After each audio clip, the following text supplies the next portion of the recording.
Greetings, good afternoon, dear colleagues, ladies and gentlemen. We are beginning the work of our roundtable as part of our conference on xenophobia, antisemitism, and racism. And at our roundtable, we have tried to gather people, philanthropists, each of which deals with such projects from the philanthropic point of view. We will try to listen, to discuss forms of interaction between philanthropists who can help increase the efficiency of this hard but very important work. And before we start the work of our table, I would like to introduce Yury, president of the Russian Jewish Congress, the moral and ideological inspirer of this very important conference. Thank you very much. Да? Это уже внутри. Да. Большое спасибо. Thank you so much. In brief, есть несколько аспектов. I would like to say that there are several aspects why we devote so much attention to our today's activity. First and foremost, those who paid attention to the way our conference takes place, despite the fact that already the previous conference, there was the second conference on combating antisemitism and xenophobia. We cannot help but, maybe because we are a Jewish organization, and most of us are Jews who organized it, and those whom we invite look at us in such a way that we discuss largely antisemitism, which does not quite follow the topic of the main topic of our conference. Secondly, from the point of view of our experience, on the one hand, many other philanthropists, those who deal with some areas of preventing antisemitism and xenophobia, we know little who is doing what. And at the same time, what does RGC do? We carry out monitoring at the very first level, so we see what's going on, and sometimes we have to provide support to victims of antisemitism. For example, the best-known story, the story of Faber, when we had to provide support for him because antisemitism was originating from the state. From the state prosecutor, it didn't receive proof, but it enabled us to cancel the results of the proceedings, and so the victim, after all, finally benefited. There are also other aspects. The second level is research aimed at studying the study of the situation with xenophobia and antisemitism in our society. And while the first of these can be done by only Jews as the victims of antisemitism, the second major layer is studying the situation, the population. It is the second study we carried out looking at other nations as victims of xenophobia and xenophobic intentions. Now, if we take the third intention, that is education and all kinds of activity aimed at prevention of xenophobia and antisemitism in this area, it is practically useless to do it separately for non-Jews. And here is a brief example. We planned to create a festival of mountain Jews in Derbent. But when we experienced the situation in Derbent, we understood it's impossible, because distinguishing the culture of the mountain Jews from all the other nations who live there is a useless story. So we just called it an ethno-cultural festival in Derbent, where all the nations living in Derbent took part. I believe it was one of the few such activities in the Caucasus where simultaneously Azeri took place as well as Armenians. It happened because they shared a common culture. So here are these three nations. If one of them can be done by the Jews themselves, the second is not so efficient if we don't unite our efforts. That's basically all I wanted to say. Thank you. I believe that our today's discussion may somehow bring us closer to the understanding of how can the process be better organized in order for the problem of inter-ethnic and xenophobic intentions would decrease. When I look back, studying the history of social tragedies, keep getting the feeling that the level of violence, the level of displeasure, the terrible consequences which, as a rule, follow social tragedies, it's impossible to believe that they can be repeated in our life nowadays. The Holocaust, the genocide of Armenians, the lynching in the US, the Tutsi people being suffering from violence in Rwanda, terrible violence when people were exterminated in Cambodia. All these are examples which should supposedly stay in the past. But unfortunately, our life today gives rise to danger that the ghost, that these shadows may come back. And unfortunately, the situation nowadays looks so that even on the example of anti-Semitism, we see that this hydra is still alive. We see that around all human tragedy related to the pandemic, there are rumors about the fact that it is the Jews who are to blame. Again, it can't be perceived by normal human perception, but practice shows that it is possible. Besides, statistics says that the number of registered cases and anti-Semitism, even in our Moscow region, have a tendency to increase. So today we have gathered here in order to discuss what can be done and what should be done in order to somehow adjust this risk.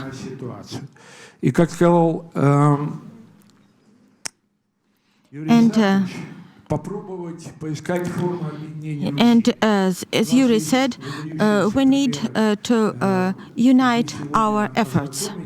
There can be examples as part of separated projects, but discussions, use of forms and joint forms of work. As part of our round table, we can search for these questions.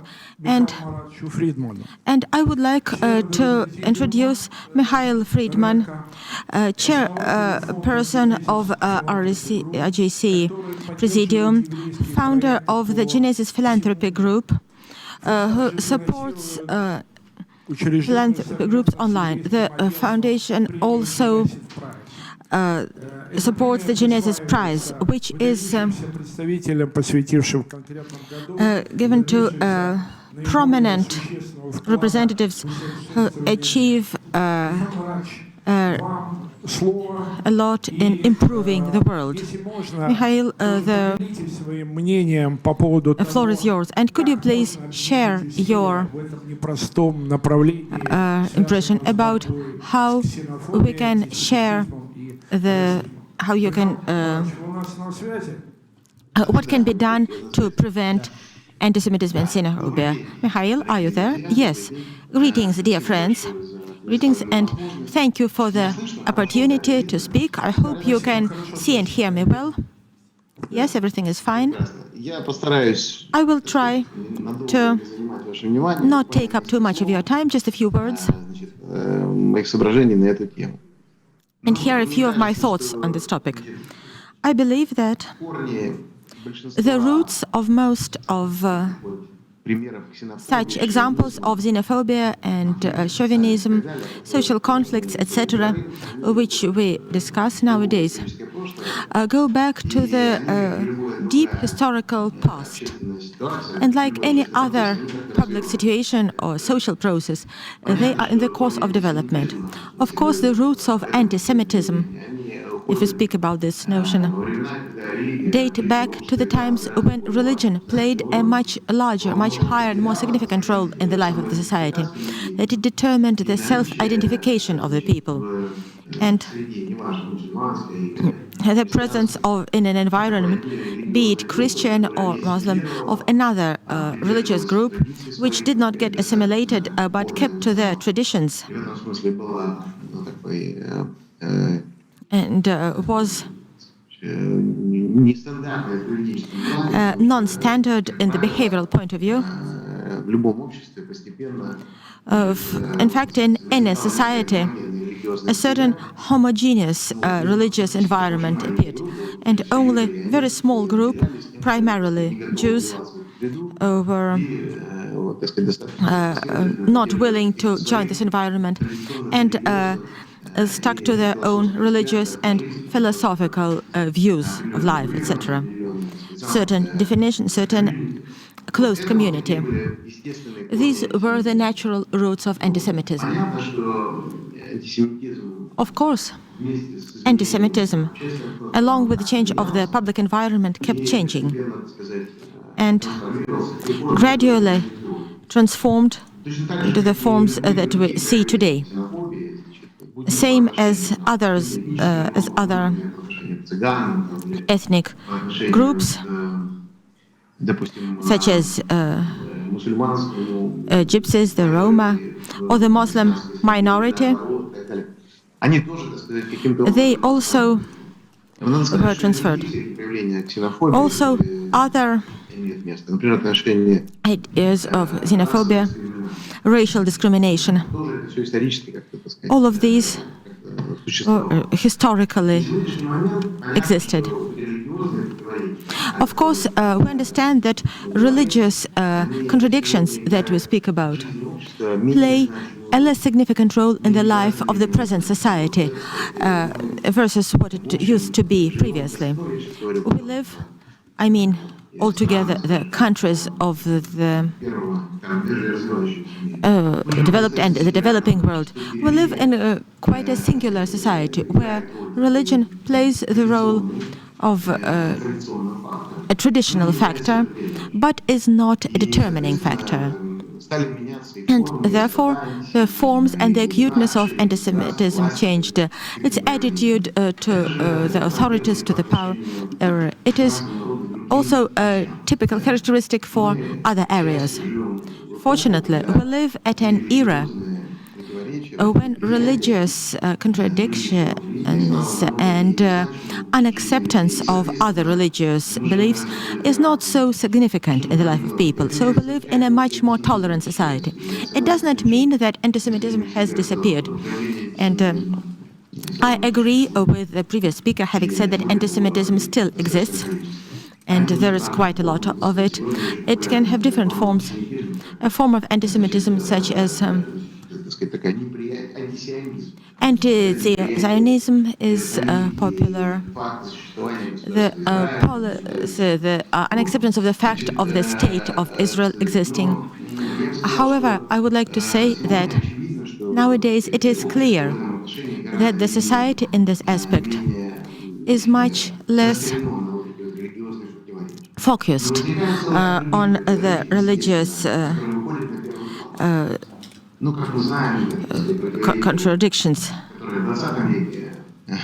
But at the same time, other challenges, other inconsistencies, like interracial, or the Black Lives Matters movement, all these, the gender dissensions and tensions, like issues, are also the role of women and men in the society. There can be conflicts regarding people's sexual orientation, LGBT, etc. I would like to say, so my point is that all these contradictions, these conflicts, these issues which existed, exist, and probably will exist always in the future, are determined by a simple fact. People are not the same. People are different. And people consider their self-identification to be extremely important. And they expect a certain predominance for their own self-identification. And it may be typical for them to manifest a very critical attitude from the point of view of, so they feel superior to those who do not share their beliefs, no matter what the factors are. What does this signify for us? I believe it means that for all the reform, despite all the reforms, there is a whole common denominator, be it racial discrimination, be it antisemitism, be it gender conflicts or conflicts from the point of view of sexual orientation. I would like to say that they all have quite a number of features and patterns in common. And this is what, to my mind, gives grounds for organizing such conferences as today, because only in the process of exchanging knowledge and experience can we prevent such situations from happening. Another thing I would like to say is that Viktor mentioned genocide or homicide, and the terrible genocides, the Holocaust, and all the depopulation, the slaughters in Rwanda. It is true. Seemingly, humanity should have learned these lessons, but this is not happening. And I would like to say that one of the projects we are working on currently, the memorial in Kiev, I believe those of you present here know this story. It was the first place where Jews were massively exterminated. On September 29th, 33,000 Jews were exterminated in 2 days, mostly women and children and old people who were shot by the Sonder team. And this was the start for massive extermination of the Jews as a way of final solution of the Jewish issue in the Third Reich. And as part of this program, we work in close contact with a very prominent person. I'm sure many of you have heard his name. His name is Father Dubois. He's a Catholic priest who devoted his life to collecting evidences of participants, involuntary people who involuntarily were witnesses of what was happening in Europe. And he has a great collection of people who work with genocide, with Holocaust, in general with depopulation. And he collected a huge collection of video and audio recordings, different types of facts. I spoke to him recently about genocide, and what he said struck me. There's a serious group of professional researchers working for him, studying genocide phenomena in different countries. So if they've looked in the situation in Cambodia, Rwanda, and other countries. So what he said was, The pattern of behavior of people that participate in genocide, irrespective of why this is happening, because there are conflicts between tribes or different ethnic groups or social groups, like in the case of Cambodia, where there were clashes between classes. So behavioral patterns are the same, both for those that kill and those that become victims. So there are certain patterns. At a certain moment in time, one group decides to exterminate the other. And then there are clear patterns. There are wild rumors that are spread. There are wild accusations that are made, and they are identical. He is a person that's been studying the problem of genocide professionally during his entire life. He draws a very deep conclusion. He thinks that genocide is a dark side of human nature that manifests every once in a while. And it's not a phenomena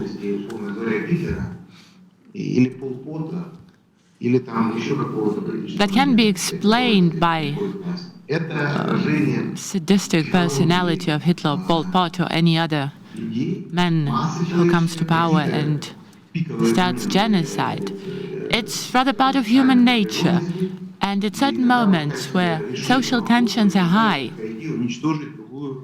one group of people might get an idea to just exterminate another group, and he's confident that such precedents will inevitably be reoccurring. And there's no way to eradicate this phenomena. And this is a very sad conclusion. But there's also a positive conclusion, which is that active effort to disseminate knowledge about how genocide works and operates, active effort to counter factors that incite such sentiments in the society that reduces probability of genocide. And helps prevent it, at least for the time being. So the only conclusion we can make is that it is only through constant attention to genocide, it is through trying to curb the dark side, we can mitigate this phenomena and its implications. And this is, for what I understand, exactly the idea of this conference. So we need to study and understand how conflicts emerge, be that religious, racial, gender-based.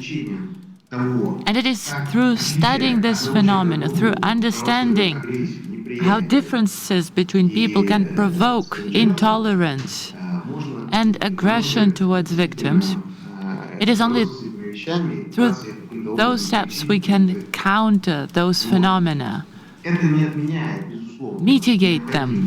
This does not undermine the need to study each phenomena in particular, such as anti-Semitism or racial discrimination.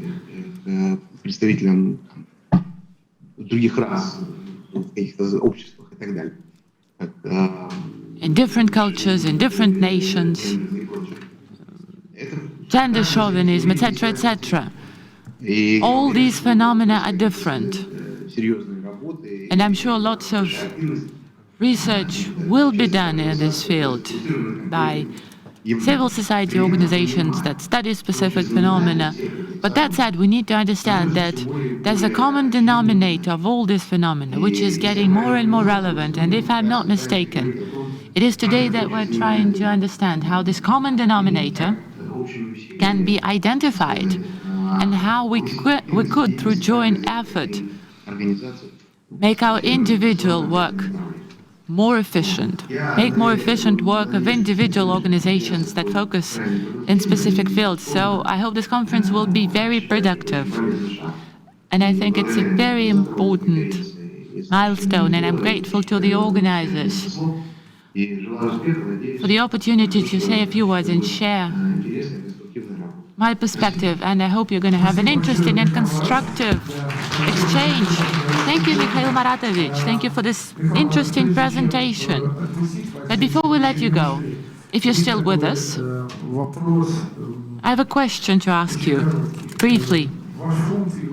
Your foundation and you personally participate in a large number of projects. You mentioned one of them. But which project is the closest to your heart? If you could think of one. It's really difficult to say. Я бы сказал, что, значит, я бы сказал следующее. Вот в конечном итоге, At the end of the day, you know, мы занимаемся вопросом поиска идентификации человека в современном мире. understand identities of people in the today's world.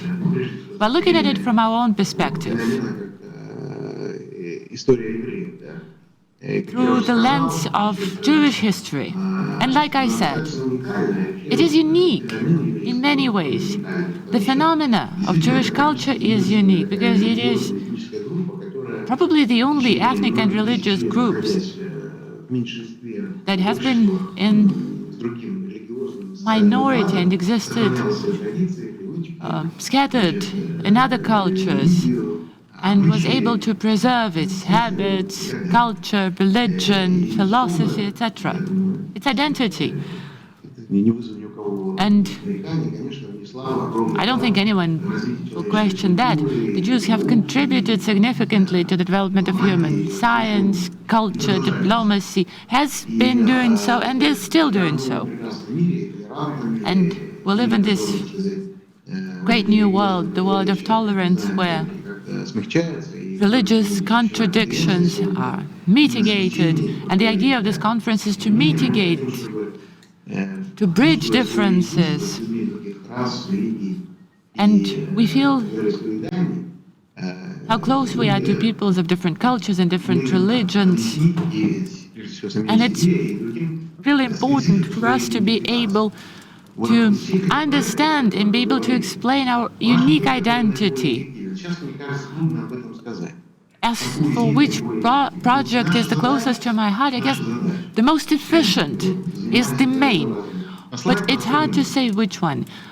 But we're trying to send a clear message. We want Jews that live in different countries of the world. We want them to feel subjects or nationals of countries in which they live, be it Russia, Great Britain, or any other. But at the same time, deep in their heart, they need to be aware of the fact that they represent unique culture, unique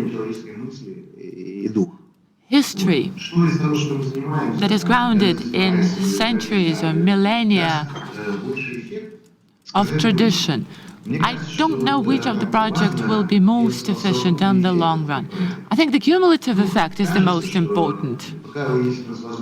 It feels like while we're still able, while we still have the energy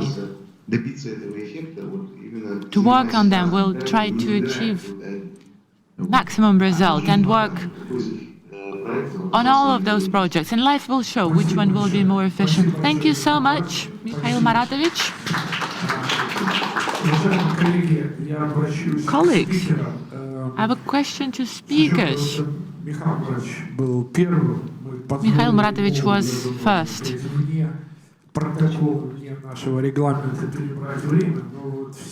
And we allowed him to go beyond the time limit. But I request the remaining speakers to stick to the 8-minute, to limit their presentations to 8 limit. With this, I want to give the floor to the next speaker who represents the state.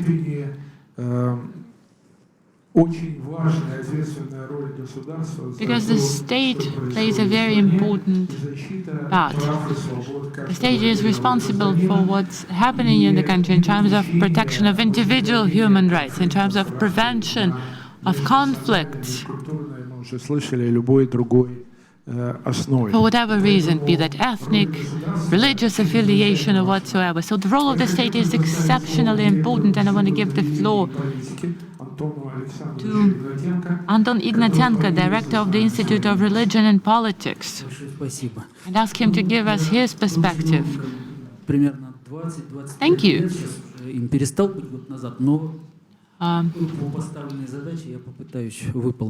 I used to be in the public service for the past 20 years, and I stopped being in public service years ago, but I can still look through that lens. So let's look at the public policy in Russia, public policy that applies to charity organizations and how they sponsor measures to counter xenophobia, antisemitism, and racism. Let me give you a few examples of action by specific organizations. Let's look at SOVA Analytical Center. Representatives of SOVA participated in sessions yesterday and today, and we need to mention that they were recognized foreign agent. Why are organizations recognized foreign agents in Russia? Because they receive foreign funding. And those organizations that receive foreign funding are unwelcome organizations that constitute a threat to the national security. So for many years, SOVA have been receiving funding from foreign organizations, and one of them, namely International Partnership for Human Rights, a Belgian organization, in August this year was recognized unwelcome organization that constitutes threat to national security. Currently they have 3 sponsors: Russian Jewish Council, the Norwegian Helsinki Commission.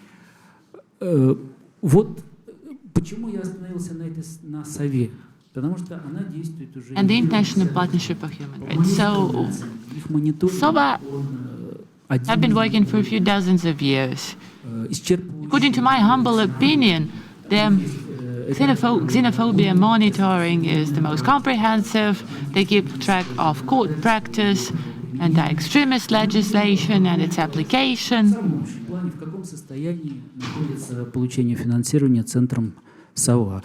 And we're keeping track of their funding sources. By the way, there are good grounds to believe that they need additional funding. And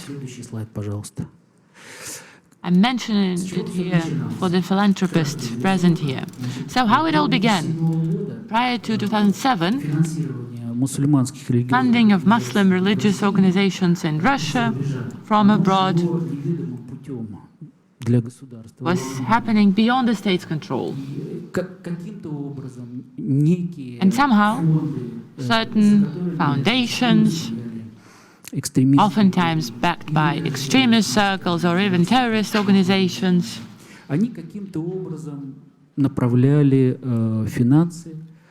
would send money through clandestine channels to certain Muslim religious organizations based in Russia. It was unclear who received the money and how the money was used. So you see this 3-color band, which represents the Russian state, that was outside the process. Next slide, please. After 2007, in 2007, to be more correct, a Foundation for the Support of Islamic Culture, Science and Education was set up, initially set up by Muslim religious organizations of Russia. And this fund started acting as a membrane.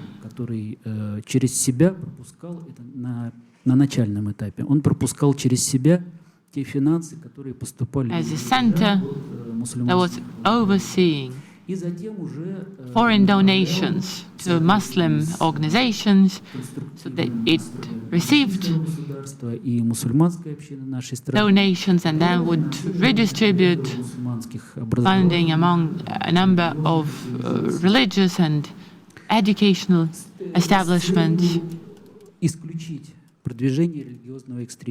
in order to counter religious extremism. Among official goals of this fund is promoting tolerance, prevention of Islamophobia, countering the spread of extremist ideas and xenophobia, monitoring. Mikhail Fridman mentioned it. And I was struck by the example he gave, where he quoted Father Dubois, who thinks genocide is an inevitable part of human nature. And I think that underscores the importance of monitoring and identifying surges of xenophobia that might lead to racism. So, you can see a list of organizations that monitors xenophobia, antisemitism, and racism. First is the U.S. Commission on Religious Freedoms. In accordance with the U.S. law, it is mandated to come up with proposals on monitoring of religious freedoms in all countries of the world, with the exception of the US. It provides recommendations to the State Department, and the State Department publishes annual reports on religious freedoms. On November 15, 2021, Secretary of State Blinken stated that this year Russia will be put on the list of countries that cause special concern as perpetrators of religious freedoms. Talking about Russian organizations, I would highlight the Moscow Human Rights Bureau and the Russian Association of Religious Freedoms.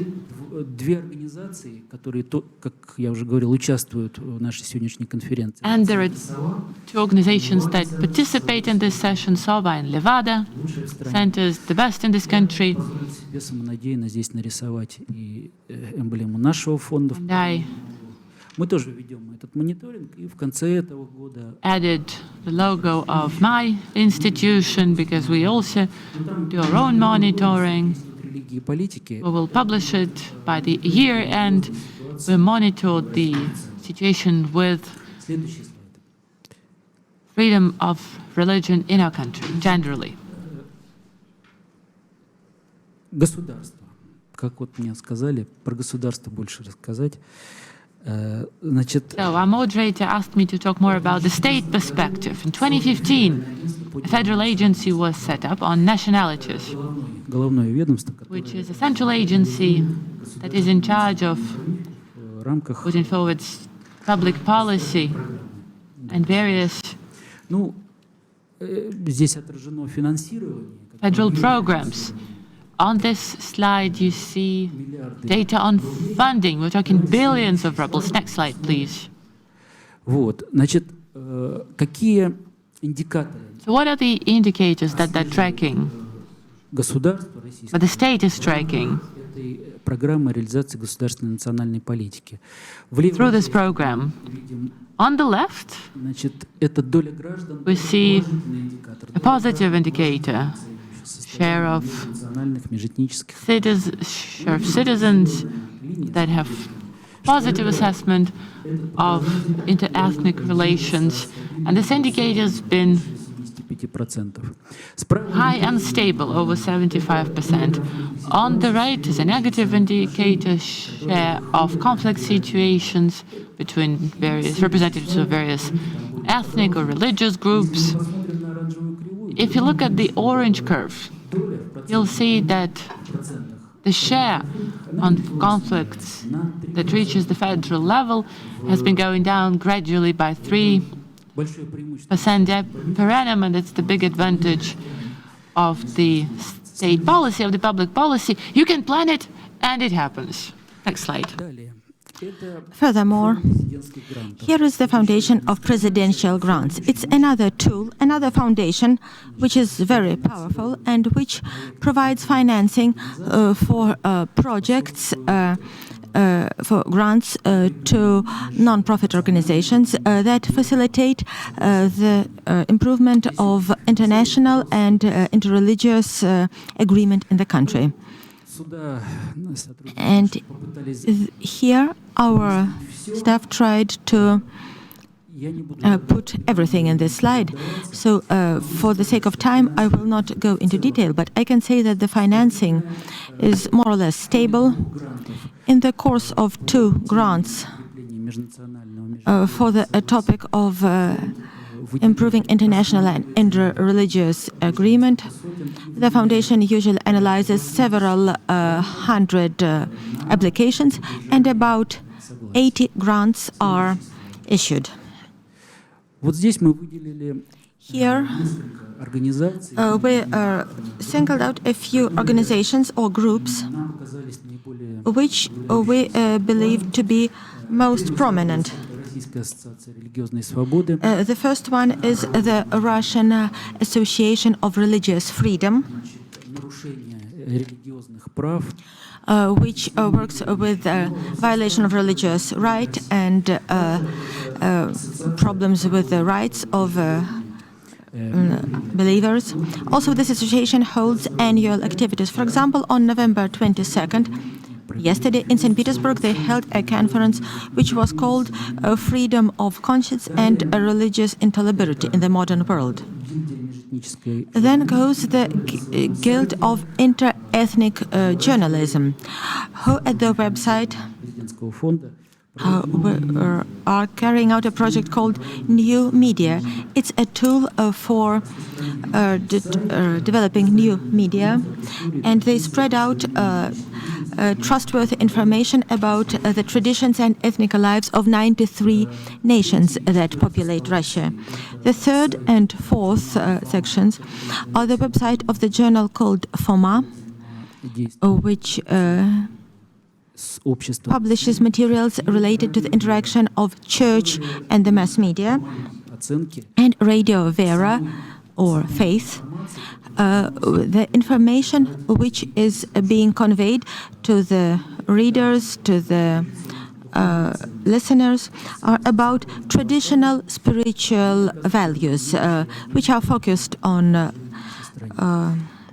Russian Orthodox religion, but in general they have a harmonizing impact. The 5th and 6th level are the Assembly of the Peoples of Russia, and one of its structures is a resource center. Let's save some time on them, and let's see the next slide. Here, as we wanted to cover everything, I would like to reflect the humanitarian initiative named Aurora,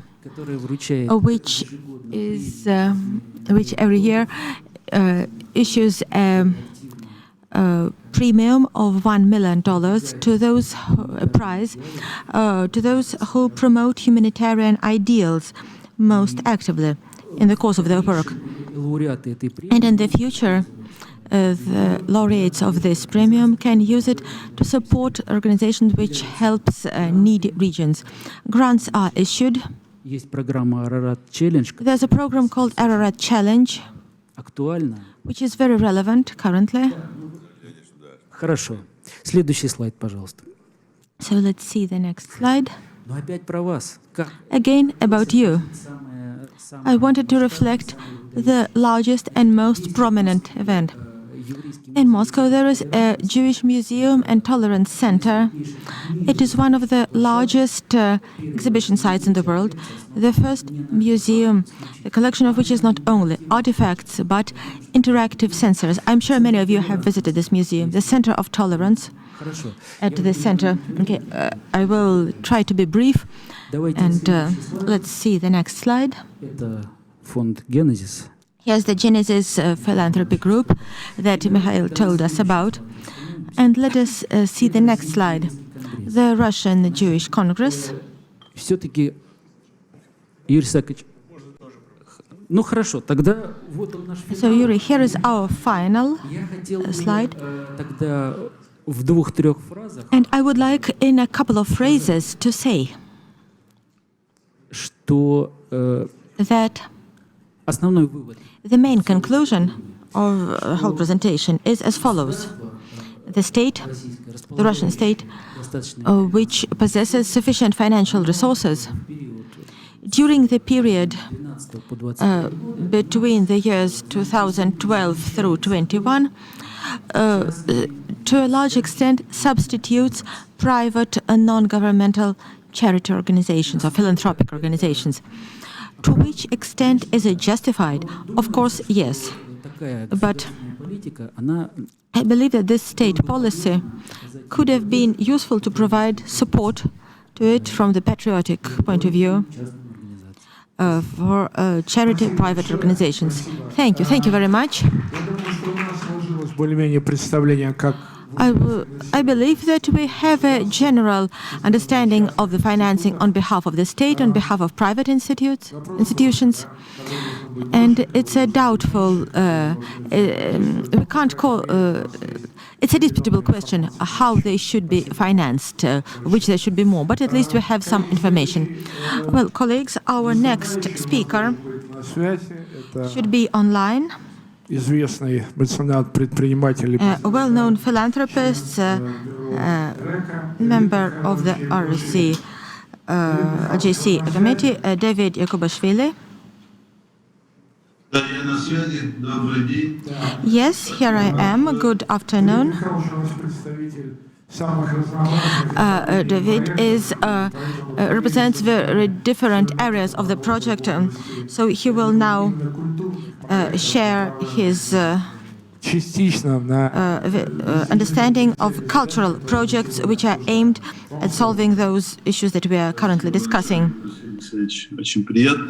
Thank you very much, Viktor. It's a great pleasure to be invited to speak here. I will try to be brief, and I will explain what we are doing. For example, the 25th anniversary of RJC, when we were just starting, I had the pleasure of being one of its first participants. So, thank you once again to RJC for what they have done during the last 25 years. And I would like to greet all the participants of the conference, to tell them about what we would want. I would like more understanding, more interaction between people. I have heard the very interesting presentation by Mikhail Fridman about what is happening nowadays in the world, what was going on, and it's all still continuing in the negative aspect, and we need to try to make our world at least a bit better. An idea that we got about 20 years ago was to restore the music, self-playing music, which was born in the brains of many well-known engineers, scientists. There were special self-playing machines created way back in the times of ancient Greece and Rome, which were moved by certain devices and created music. And this amused people. Music brings people together. Music, culture, art, all of these make the world better and more beautiful, and facilitates understanding. So it would be much better for us to have fun than play all kinds of military toys. The weapons can be just collected for a pleasure. Why not collect it, keep it in a private collection, show it to people, but by no means use it? That would have been ideal. So creating such a museum, which we will show now, if possible, could you show this brief video to show what we have done? These are self-playing musical instruments which are made to play by different devices, electric or mechanical, operated by hand. And the music can be on rolls or discs or cylinders. And this enables us nowadays to play the music that was recorded more than 100 years ago, and to convey the character, the art, which that person, that pianist or performer could convey. This the state of their spirit was conveyed. So we try to hold concerts there. We have restored the Philharmonic organ very recently, and it attracts people. They listen to music that comes from such devices, which we managed to restore. And also people who love music, they put certain programs in clock mechanisms, clocks with music, both to be mounted on the wall and pocket worn, and to be worn on the hand or in the pocket, whichever. So our emphasis is on music, exchanging opinions, learning about art. All this brings people together. And we, I'm as one of the collectioners, together with my family, with my staff members, we are also happy to watch the people who have created a lot in this aspect. And this wonderful museum has been created, which also shows the soul, the spirit, which people invested their souls in hundreds of years ago, and which can still be appreciated now. And the mission of the museum, per se, the mission of culture, is to bring more goodness, to extend the life, to bring people together closer, and to forget the difficulties, the unpleasant aspects, with the illnesses which exist, to bring the world to a more civilized development and tolerance. Most important, tolerance. Be tolerant towards each other and to everybody who surrounds us, to everything that's going on. Improve it and extend the lifespan for each other. Bring each other more health, joy, and well-being.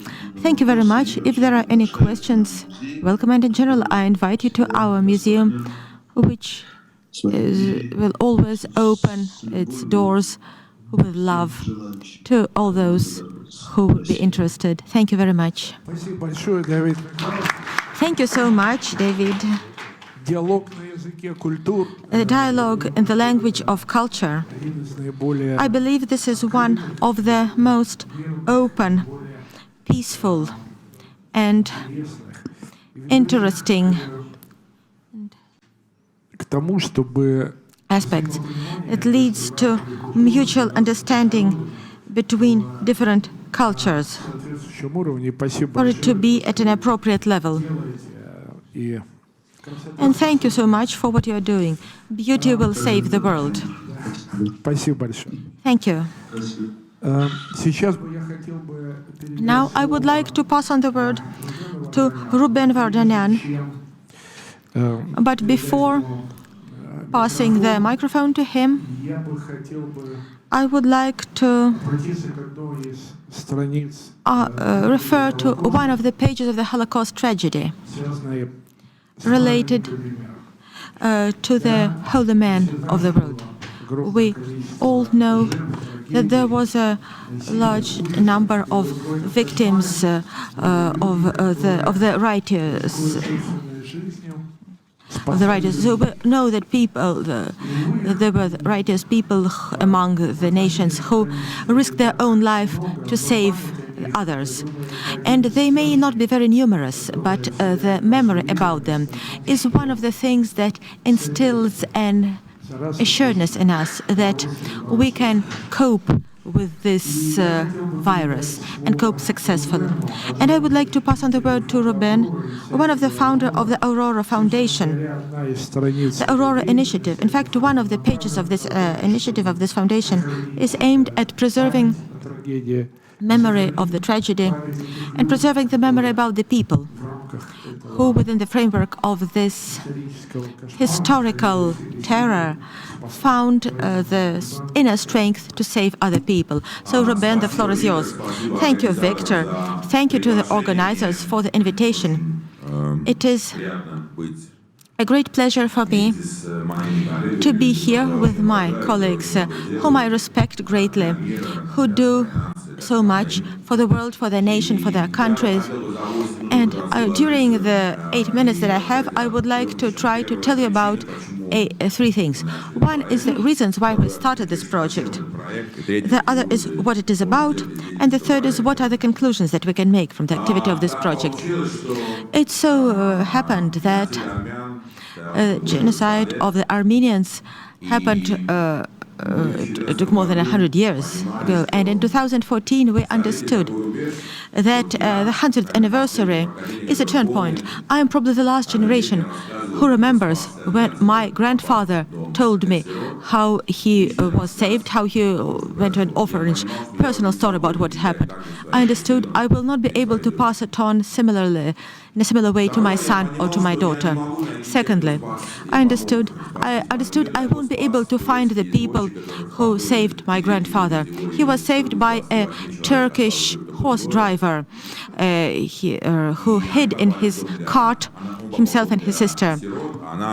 And he was taken to an orphanage, and she was married off at the age of 11. She gave birth to a child at age 12. After that, she married properly, and that kept her alive.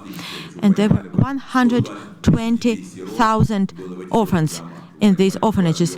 Just for you to understand the volume of the tragedy, 120,000. I also understood well enough that our nation has trauma. We have the trauma of a victim nation, and it is a very traumatic experience. It is the pain which you remember forever. And overcoming this pain means that you overcome the feeling of a victim, and you say, despite what has happened, we survived, we remain strong, and we help others. And the third reason I would like to mention is 2014, maybe not all of you remember it. Aegis, the forbidden organization, turned out another genocide of Yazidi. The Yazidi are one of the nations which has been many times subject to destructive behavior. And again, the similar Christian monuments have been deserted in the same desert where the bones of hundreds of thousands of Armenians are lying. The same is going on, nothing changed. So myself and my partner and friend, Nubar Afeyan, he has become famous now. He's one of the founders of Modern, and he was one of those who developed this vaccine. And another person, Dr. Grigoran, who left this world this year, we created this prize. What is this prize about? Just a couple of words. We decided that we will thank not those who thanked our family members, but those who nowadays are saving other people. And that was the whole of our philosophy. We are not searching for the roots of those who saved us, but we thank today those who save, no matter what nationality or religion they belong to, who save people in difficult situations. I would like to say that it was a great honor for me that the first prize of our committee was a person whom I knew personally, Elie Wiesel, laureate of the Nobel Prize, who survived the Holocaust. He has very important words which he wrote. He said that the backside of love is not love. it is indifference. The reverse side of beauty is not ugliness, but uncaringness. And we have every year we allocate this prize of $1 million to people who are not indifferent. They are selected by a group of experts. The experts from Russia include Shulpan Khalmatov, Faina Zakharova from the foundation called Lifeline, and another group of experts who study applications submitted over the internet. Every year there are over 500 applications from throughout the world who believe that a certain candidate is eligible. This prize is awarded annually. We have a committee of experts, including Nobel Prize laureate, activists, prominent figures. The head of a committee currently is Lord Arantarzi, former Minister of Health of Great Britain, Sheen the Badi from Iran, Nobel Prize winner, colleague from Iran, Mary Robinson, former Prime Minister of Israel. We have a journalist from Nigeria, Deleo Cherche, former head of Unilever, Paul Pullman, and other outstanding people. Valery Gergiev, the conductor, and an honorable co-chair is Benjamin Ferenc, a Jew from Romania who survived Holocaust and was one of the persecutors during the Nuremberg process. So made sure that people of all ethnicities, all religions participated in the committee, and they decide, not us, not the founders, they decide on the nominations. The person who wins this prize receives $1 million, and they use it as follows. They can keep 10%, and the remaining amount he or she need to donate to organizations that nominate them. So the idea is not to award for the previous achievements, but to create this track and field of good. So most of people that win the prize, they are in constant search, and they need to decide who to give the money to. In 2016, Margit Barakits, who survived genocide in Burundi and Rwanda, she is an ethnic Hutu, and she saved over 1,000 Tutsi kids. She was the first laureate, and she decided to donate the money to the organization that was helping favelas in Rio de Janeiro, so that they could keep one of the schools open. And another example I want to give, this laureate unfortunately passed away this year. He is a Sunni a Muslim from Bangladesh, from Rohingya. He awarded the money to a Catholic mission in Malaysia. That's an amazing example of how it works. It's a very interesting phenomenon. All in all, we've had over 2,500 nominees, and people that became laureates represent all countries of the world, and we were managed to bring them together to record their stories, and that's created an amazing network. They got to know each other. It's one of the great achievements. Not only were we able to raise awareness to their action, but also we've created a network of those people, and to show them that they're not alone, that there are others like them in this world. Over those 6 years, there were 6 laureates. This year's laureate is the lady from Congo, a human rights activist who protects women, human rights of women from sexual violence. And in Congo, it's like a game for men. They don't only feel entitled to rape women, but they mutilate them. And before that, there was a lady and her daughter from Somali. Their father and husband died, and he died protecting child soldiers, and their daughter and sister passed away this year. And another laureate is Zedek in Iraq because he was saving women that suffered rape, and once a woman is raped, she cannot get married and is expelled from the society. There's Don Cadell, an American surgeon. He worked in South Sudan. He was the only surgeon working there. There was no Red Cross, and he was saving Muslims. And Muslims refer to him as Jesus because he is a practicing Catholic. So these are great examples. And over 1 million people in 18 countries all over the world received assistance. 36 projects were implemented. 6 ceremonies took place, 4 in Armenia. This year in Venice, one of the islands where the ancient Armenian monastery is located, so we held the ceremony there. In 2018, we staged an important conference dedicated to the 30th anniversary of Spitaki earthquake, and that was the only precedent when the world, the first plane from Israel landed in the Soviet Union because of the Armenian earthquake. This is why the first NATO airplane landed in this. And this earthquake really united the people. I know I'm running out of time, but the big conclusion is that we need to work on it together. We need to tell this story. Sad thing, few people know about those outstanding people. They live in oblivion, but they're amazing people. They're full of love. They're full of kindness. And this is not what you expect of people that live in the midst of pain and violence. Nonetheless, they're able to preserve this light of good and love.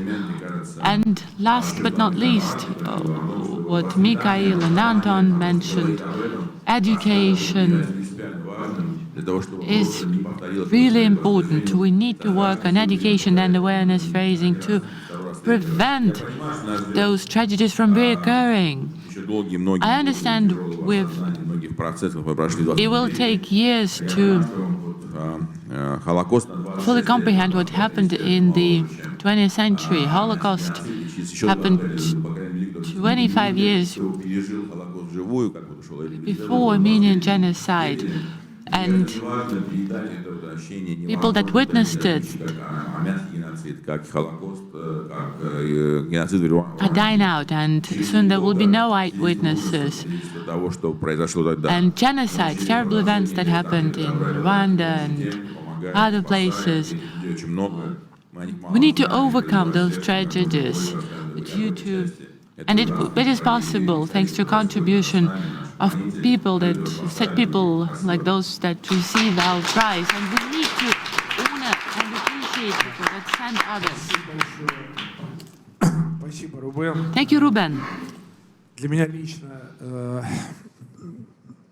это чувствительное. It is an exceptionally sensitive topic for me personally, because 17 of my family members were killed during the Holocaust. And the only survivor was my aunt, who was rescued by a Ukrainian family because they lived in the west of Ukraine. So any initiative aimed at, to quote Ruben, to carrying on the baton of good, aimed at supporting those unique people with warm and open hearts, deserves our sincere gratitude. So you genuinely deserve this round of applause. Oh, one more thing I forgot to mention. This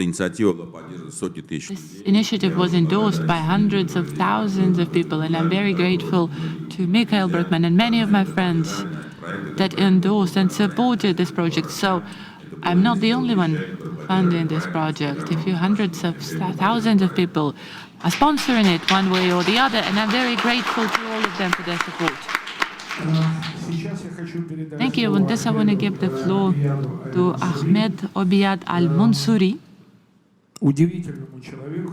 a genuinely outstanding person, and it gives me great pleasure to welcome him to this panel. It's impossible to overestimate the importance of the first permanent Holocaust exposition in the Arab world, which happened this year, the museum, the Crossroads of Civilization in Dubai. The founder of this project is Ahmed, an exceptional personality that belongs to the genuinely global civilizations. Over to you, Ahmed. Thank you very much. Thank you very much for the nice introduction. I hope I deserve it. And ladies and gentlemen, Your Excellencies, Mr. President, board members, thank you very much for having me here. I'm very honored to be here. I'm very happy, and this is the last session. After every session, I'm getting much more happier. I'm much happier. I'm more excited because when I hear our colleagues talk about, including everyone in this issue, being compassionate, and that makes us more compassionate. It's very important to think of everyone, and I think we are going in the right direction. Thank you for all for recognition of what's happening globally, and I think whatever we're doing is our duty. Everyone is just playing. It's like the whole world is like one big mosaic thing. If everybody puts the right piece there, we're gonna make a better future for all of us. Before I talk about the initiative or about the museum and our role as philanthropists or as humble contributors, I would like to talk about a few general thoughts. Number one, what will add value right now to our work, what makes it much expeding it, is the initiative of the Abrahamic Accord, which happened in the Middle East when the Pope was there in the year 2019, and then the peace with Israel. All of these initiatives, we should consider them as really the crystal, or what do you call, crystal initiatives that we can capitalize on and expand. Because now we have rallying politically, governments, we have big people, from different sectors. They are all contributing to this peace. So when you talk about tolerance, about peace, about bridging, about these areas, and when you're setting structures, institutions at governmental level, and also at sectorial level, I think we can achieve much more that. So now the effort, individual efforts are very important, matters a lot. Also alliances efforts. How about if we have this at our level? So we need to really capitalize on these things because will take us in the future. Secondly, I have some general thoughts. I think we should always remember, and the role of us in this conference and others is to remember and also to make sure that it will never happen again with the Holocaust. Also, we need to capitalize on the positivities also, and on the positivities, and think of the future at the same time. Not forget the past, learn from the past, and try to avoid the mistakes that happen. And also, one thing I would like to say, all religions, most of the religions, especially the monotheistic religions, they share universal values. The monotheistic religion, they are the ones, Judaism, Christianity, and Islam, these are the leading values of universally. So I think the main problem when we have bad policies or bad politicians, when we politicize, when we mix politics with religion, that's what happens, all of these crimes happens. And one of the best person to read his book is Gustave Le Bon, The Crowd. He talks about he's the father of social psychology. He talks about these issues, and he analyzed many revolutions. So we have to learn from that. Secondly, we need leadership. Government is very important. So, for example, because of the government in my country, the culture, they have paved the culture of tolerance, of acceptance, of embracing. I as individual and many others managed to have such institutions, like the Museum of Crossroads Civilization, recognizes and highlights everybody. About the Holocaust Gallery, the first permanent Holocaust Gallery. And I will talk more about Holocaust Gallery later. So it's very important. Leadership is very important to set the culture and lead the positive culture. And we cannot underestimate the role of the government and leadership in that area. Also, I don't have the statistics with me. I was looking for it. I had before.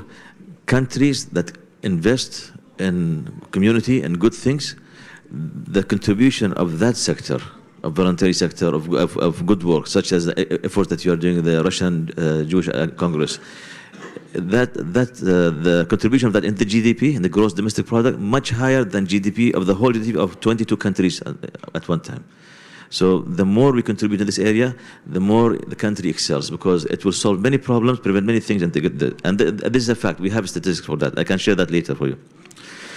Also, we have to, now I'm going to talk about the museum.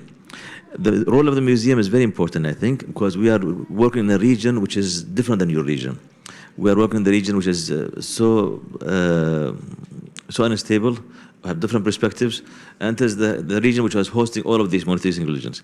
So the role of educating about anti-Semitism, educating about anti-Zionism, educating about countering, for example, racism, and countering xenophobia, and also about the Holocaust. It required different kind of efforts. But the good thing about it that we understand the language of the people there.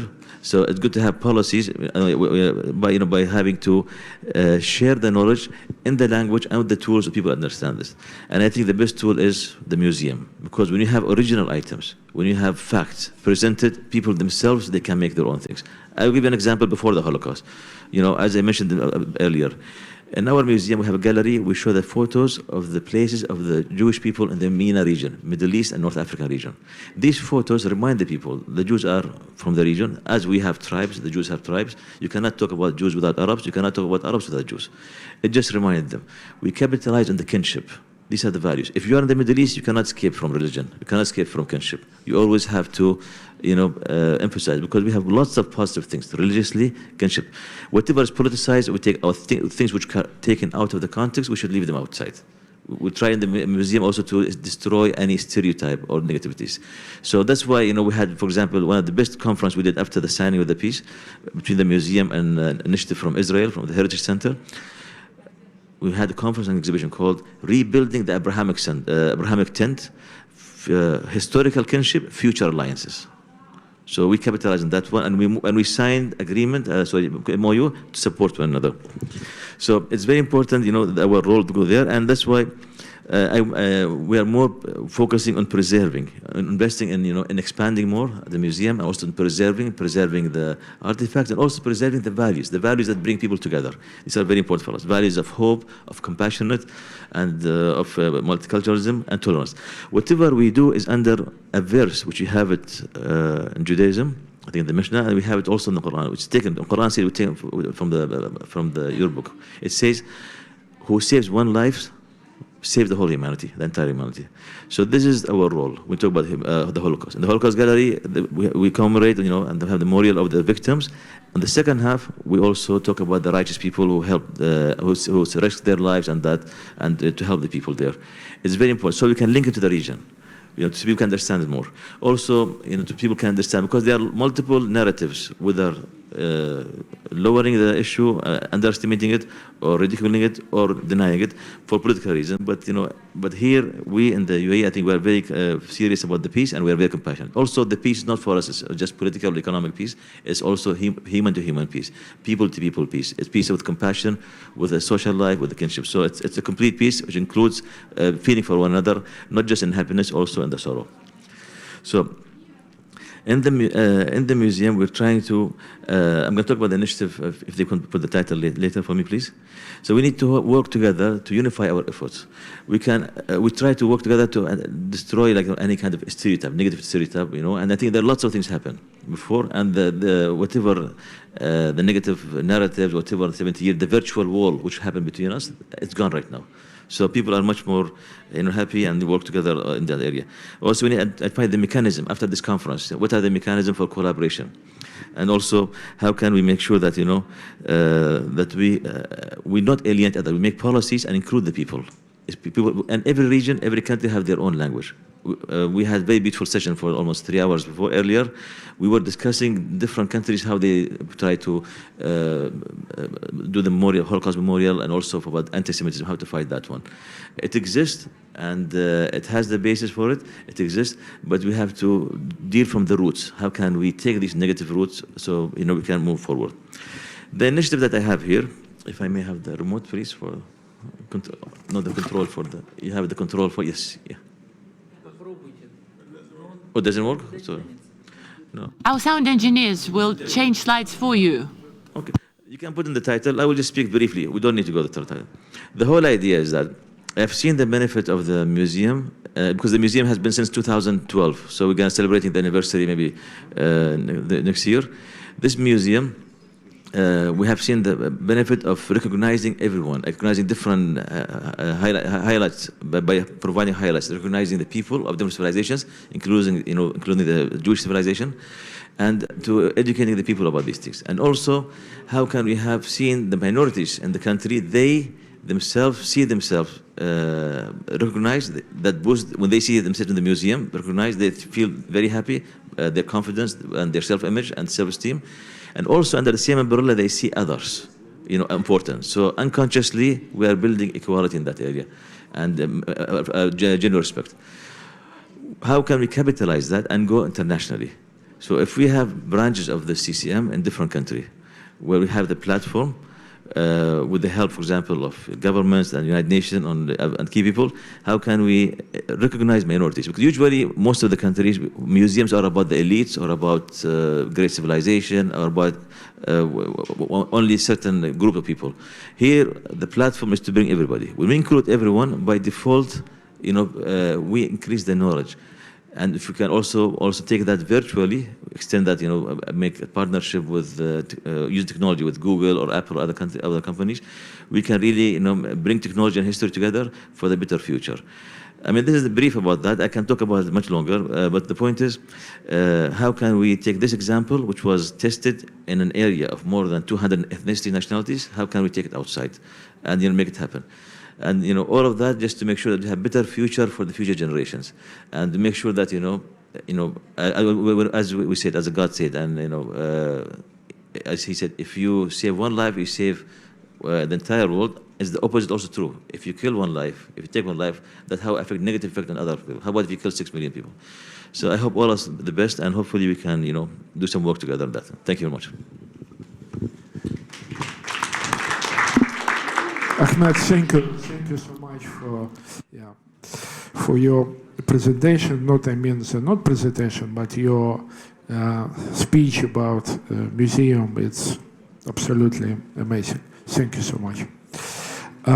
Уважаемые коллеги, у нас Dear colleagues, we have another participant, a unique participant, I believe, in the context of what we are discussing, the story of a witness of a tragedy will always be permeated with a certain pain, because it is hard to erase from one's memory those the memories of such large-scale human tragedies. Let us move back to Africa, to the history of Rwanda, and the page related to genocide of the Tutsi people. And we are now going to talk to Farid Mutanguha. I would like to pass on the word to him. And Freddy, do you hear us? Yes, I can. Freddy, can you hear us? Okay, great. Can everyone hear me? Your panel, please.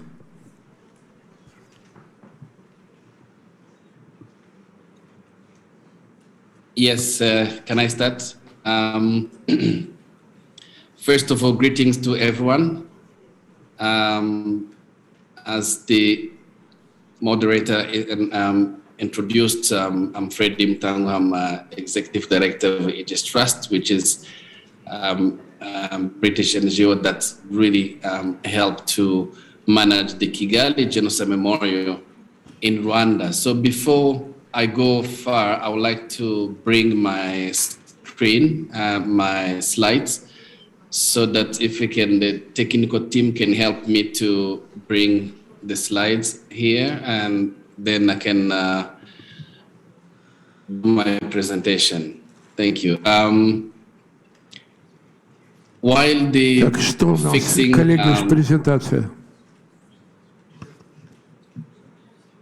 while fixing this issue, just waiting for the slides to come up. I'd like to thank the previous speakers with very, very inspiring speeches that you made.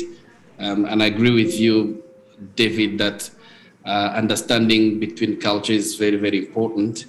And thank you to Aurora Humanitarian Initiative to recognize one of the person who saved lives in Rwanda. So thank you. So now we have the slides on. If you can go to next slide. So the next slide introduce you to Rwanda and welcome you to Africa as well. So I'm sitting in the small country called Rwanda. You can see the arrows going to small dots, the red dot there. It's very small landlocked country with only 12 million people and with the 3,600 square kilometers. It's very, very a small country, definitely.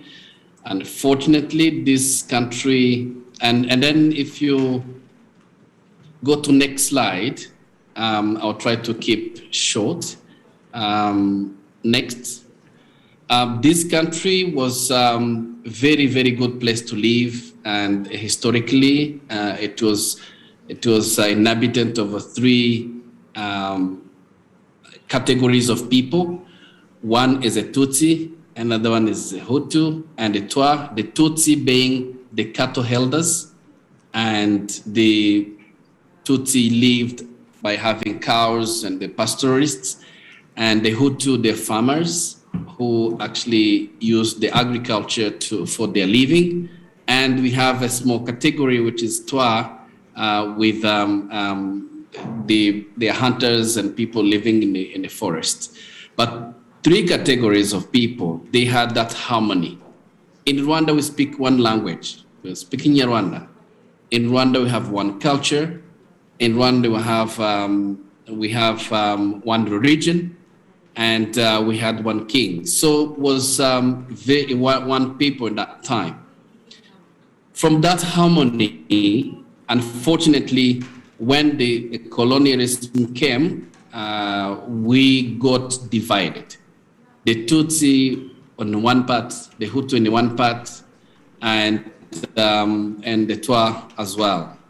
So this politics of dividing the rule actually brings the hatred between Hutu and Tutsi in Rwanda.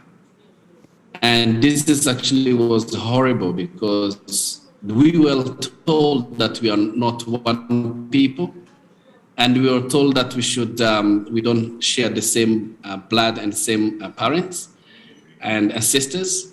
So unfortunately, Rwandan people, which is a big mistake, we accepted it, and we accepted the division and the people who divided us. Next slide. So this division that was fueled by the colonialists, we've been colonized first by Germans and replaced by Belgians and the after First World War, and the introduction of ethnic groups and differences between groups. One group of people become less important than another one, and the discrimination we've been talking about, the intolerance that we've been talking about. And this country have really experienced an injustice against Tutsi people because they were minority, and they were actually persecuted against by actually the Hutu people that time, who were supported by the colonialists. And this actually, the result of it actually is the loss of more than 1 million people in only 100 days. If you calculate for the number of people who died, actually we were losing 10,000 people per day, 400 people per hour, and 7 people per minute. So that's really very, very, it's an atrocity that was made. It was actually happening very, very with the speed, because people were trained. The government, which was in the place, have been actually introduced the hatred and also the propaganda. And people were ready because they've been taught to kill and to hate and to discriminate for like 30 years. And this actually been tried up to 1994, where they called final solution. I have to say that the people, our genocidaires who perpetrated genocide, they were inspired by what the Nazi regime had been doing in terms of propaganda, in terms of even the terms of final solutions came from the time that the Nazi decided to exterminate all the Jews. So all this inspiration from the Nazi regime actually was applied in Rwanda to kill the Tutsis. So this genocide left behind a lot of consequences, all the wounded people and the psychological problems, actually trauma around. I'm one of the survivors. I lost my parents and I lost my 4 sisters. When we talk about the losing family in Africa, we talk about even extended family. When I count people who were part of my family, uncles, aunties, and cousins, I can count up to 80 people. This is actually people I greeted every morning. I've been in a huge community, and I left with my sister, who actually we were 6 at home. 4 sisters were killed. 1 actually was survived. So as committed to talk about and give my testimony, give my experience to the world, I'm also the director of Kigali Genocide Memorial, which a museum that, if you can go to next slide. I'm also a director of a museum that really become a burial place for more than 250,000 victims of genocide. It was established in 2004 by government and also by working together with the civil society, including the survivors associations and with the support of Aegis Trust, which I represent here. And over 1 million of visitors have already visited the memorial since 2004. So this is actually, I'm going to try to introduce how and what the memorial, the previous speaker spoke about the role of memorials in this to make this world better. So this museum, what this memorial does to protect the future. And first we educate about the past, which is very, very important. And we talk about how genocide was prepared, who been involved, what the process it took through to get to the genocide. And we also look at the present and how can we protect actually our future later.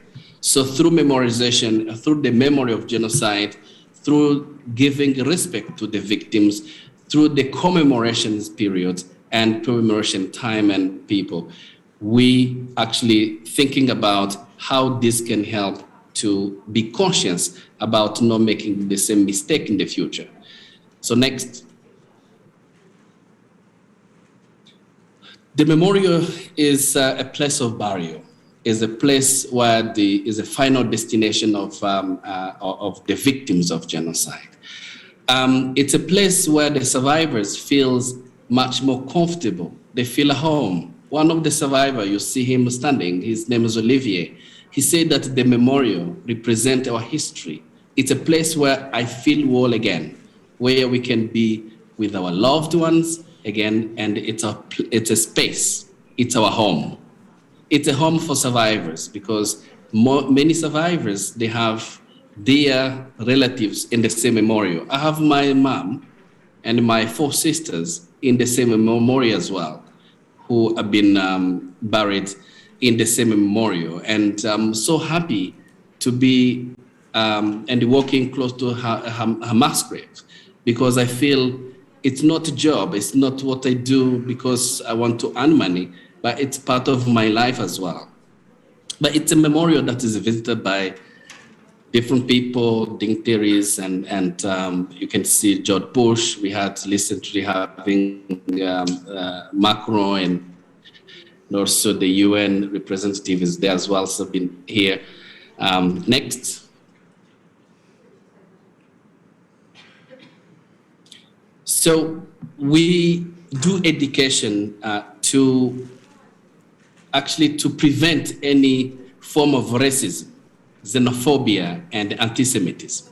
And this is actually very important because the memorial have a big section of the Holocaust on the upstairs, where we talk about how the antisemitism was constructed up to the way that the 6 million Jews been exterminated in the Second World War. And we talk about the buildup of the hatred against Jews, but at the same time, we talk about the buildup of hate and injustice that was committed against Jewish people in Europe and the North Africa. So we talk about racism and we talk about xenophobia, and at the same time on the Holocaust, we use the Holocaust testimonies. We've been in touch with the Holocaust museums around the world, with the Yad Vashem, with the Shoah Foundation in Los Angeles, actually collecting the testimonies that we can use in our education system, so that we can be inspired by the survivors themselves, those people who lived this experience. It's very, very important. I have to say also that the Holocaust education been integrated into the national curriculum, and I feel very proud that myself and my colleagues actually we made it to the education system, where the majority of African young children do not even understand what means the Holocaust, and when you talk about the genocide that they committed against Jews, they think about religion and or talk about Jews because they know about the Bible, about Jesus and other things, but they don't really understand what have been actually the injustice these people they experienced during the Holocaust. So we feel that it's our responsibility as survivors to talk about it, but also it is a responsibility for Rwandans and others to even expand it to the Africa through education. Next. So we talk about xenophobia. We know that it's a huge discrimination is happening in Europe and other places, but also it's happening in Africa. Recently in South Africa, where the rise of xenophobia have been very, very prominent in South Africa. But also we know that in other countries, for example, the country we work in, like Central African Republic, where even the Rwanda and Russia is really working close to each other to save this country. The xenophobia is a topic that we bring into our education to make sure that we live in the world with the tolerance, because it's a problem of human being this time, that these kind of negative feelings about xenophobia, about discrimination, about injustice is keeping rising. So we talk more about the xenophobia in not only in Africa, but also in Europe, in other continents, to showcase actually how we should prevent it. And then we try to make connections with different young people and different leaders to make sure that we counter this as much we can. Next. So we've been talking about the inter-region relationship, which is very, very important. So I'm showing a picture here with the cardinal and imam. And this is actually a case of Central African Republic, where the conflict with labeled as Muslim and the Christian fighting. So we had a time, and this is really very, very important, where the three religion leaders came together to hold actually the violence, which was very successful, and I'm really very proud about those religion leaders, where the cardinal and the imam of Mangi, and also the president of Protestant actually churches, they came together because this was actually portrayed as a religious conflict. So they managed to hold and make peace, and which is very, very important. And I think this was something that what we do with this really very heroes that we can say for this country and for humanity, we try to take them in different places around the world to speak, and how the region, different regions, how tolerance between religion is very, very important. And these have been very successful speakers around the world. And I think the voice need to be raised, the voice need to be heard, so that we can learn from them. So they visit the memorial, but at the same time, they visit different places in the cities around the world. And we still have this plan to take to different communities, to different religion leaders, to sit down with them and talk about religion tolerance between people. So, next. Freddy, I'm so sorry, but this is the last one. Yeah, please. Exactly, this is the completely last one I promise, and this is actually what we talk about education, educating young generation. What exactly we mean, and to protect our future. What we mean here, we want a new generation to be the critical thinkers, to be the people who sees the injustice happening and be able to think how to react about it. So we heard about the Aurora humanitarian initiative that actually supporting those people who have those feelings. But we want the new generation who has an empathy. This feeling of empathy to your neighbor, to your people you close with, people who are even far from you, and feel the pain of their pain. It's just what we want actually our new generation to have. And we need a new generation with a sense of responsibility. So critical thinking, empathy, and the personal responsibility, combining together bring trust, which I think we want trust between people. We want trust to be tolerant. We want trust to be much more peaceful to each other. And we want trust to bring love in the world instead of kill each other. And I want to stop by here. If any question, please, you're welcome. But again, thank you for the previous speakers who were very inspiring. Thank you very much. Freddy, thank you so much. But yeah, I would like to say that it was our mistake to give you only 8 minutes. But I hope, your presentation was absolutely clear, beautiful, to give clear understanding what happened in your country. Thank you so much. You're welcome.